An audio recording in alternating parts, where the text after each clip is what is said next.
बिस्मिल्लाहिर्रहमानिर्रहीम।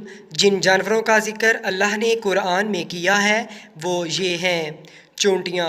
इनका ज़िक्र कुरान में अक्लमंद और मेहनती के अल्फाज में इस तरह किया गया है कि जब हज़रत सुलेमान अलैहिस्सलाम की फ़ौज जंगल से गुज़र रही होती है तो एक चूंटी अपने बाकी साथियों से अपने अपने बिलों में छुप जाने को कहती है। इसको ख़तरा होता है कि वो फ़ौज के पाँव तले कुचली जाएंगी। इस वाक़े के ज़िक्र से हमें पता चलता है कि चूंटियाँ अक्लमंद होती हैं। बंदर। अल्लाह ने बंदरों की मिसाल में अपने गुस्से का इजहार करते हुए इस वाक़े का ज़िक्र किया है जब अल्लाह ने यहूदियों की एक कौम को बंदर बना दिया था इनकी नाफरमानियों की वजह से। शहद की मक्खियाँ।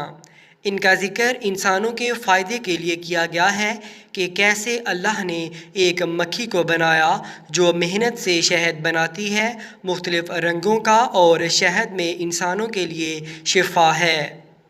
परिंदे।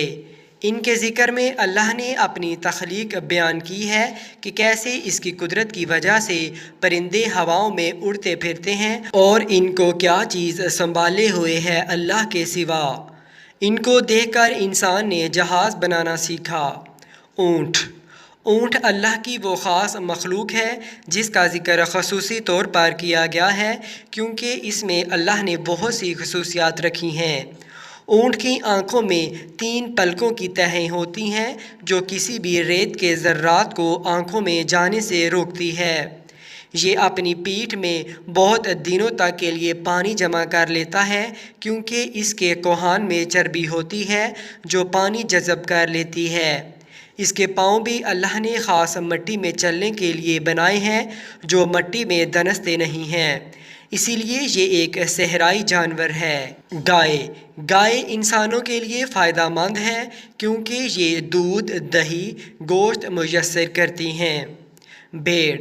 भेड़ भी इंसानों को गोश्त और ऊन मुहैया करती है और इसका ज़िक्र इस वाक़े में किया गया है जब हज़रत इब्राहीम अलैहिस्सलाम अपने बेटे हज़रत इस्माईल अलैहिस्सलाम को ज़िबह करने लगे तो अल्लाह ने इनकी जगह एक भेड़ भेज दिया।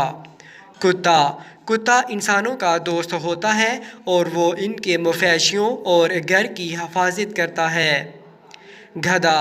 गधे की आवाज़ को सबसे ज़्यादा ख़राब आवाज़ कहा गया है और इंसानों को तलकीन की गई है कि गधे की आवाज़ की तरह ज़ोर ज़ोर से मत चिल्लाओ।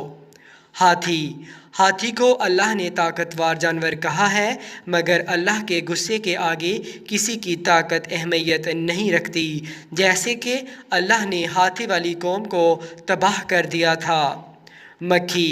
मक्खी एक छोटी सी मखलूक है मगर अल्लाह कुरान में कहता है कि किसी की हिम्मत नहीं कि वो एक मक्खी ही बना दे और इसमें जान डालकर दिखा दे। मेंढक।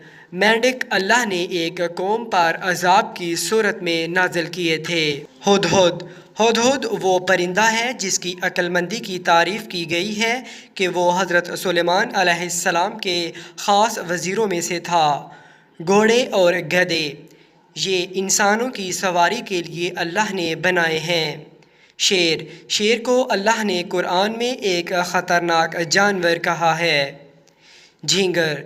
झींगर की मिसाल इस तरह दी गई है कि ये हमेशा बहुत तादाद में होते हैं और क़यामत के दिन इंसान झींगरों की तरह अल्लाह के हजूर पेश होंगे, यानी इतनी तादाद में। मच्छर। मच्छर एक छोटा सा कीड़ा है मगर ये बहुत सी बीमारियां फैलाने का बाइस बनता है। बटेर।